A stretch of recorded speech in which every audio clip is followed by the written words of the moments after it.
Хуршед Сатторов ба ҷашнвораи байналмилалии Абрешиму Амбар ки аз 26 то 28 май дар Ӯзбекистон мегузарад, коллексияи гулдузиро мебарад.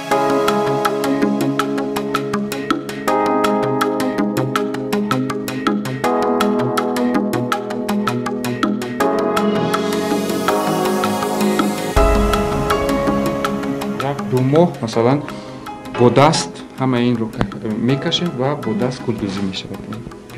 ин модилери номдори тоҷик мегӯяд, куртаҳои ин коллексия бо даст гулдузӣ шуданд ва нақши чаканҳои манотиқи Тоҷикистонанд.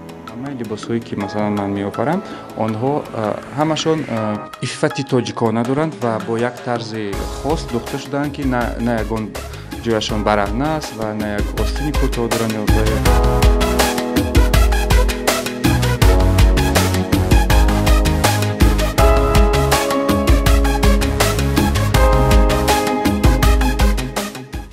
хуршед мегӯяд бурдани куртаҳо бо нақшу нигори мардумӣ мантиқи худро доранд. ин ду миллате ки як фарҳанг доранд, фарҳангҳои мо бо як омехта шудаганд ва барои онҳо хуб пазироӣ карда мешавад, чунки дар ин либосҳо масалан дар ин фарҳанг онҳо фарҳанги худашонро мекунанд ва ба ҳамин хотир масалан писанди онҳо.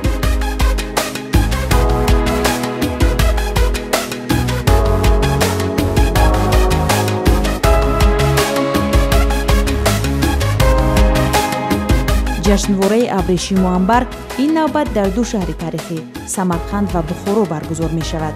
хуршед 15 намунаи либосҳои худро пешниҳод месозад. ҳар боре ки ба ҳар кишвар сафар мекунӣ, аз он ҷо як илҳом мегирӣ ва як идеяи нав ба сари масалан ҳунарманд меояд, ки боз давомдиҳандаи масалан кору эҷодиёти масалан ҳар нафари ҳунарманд аст.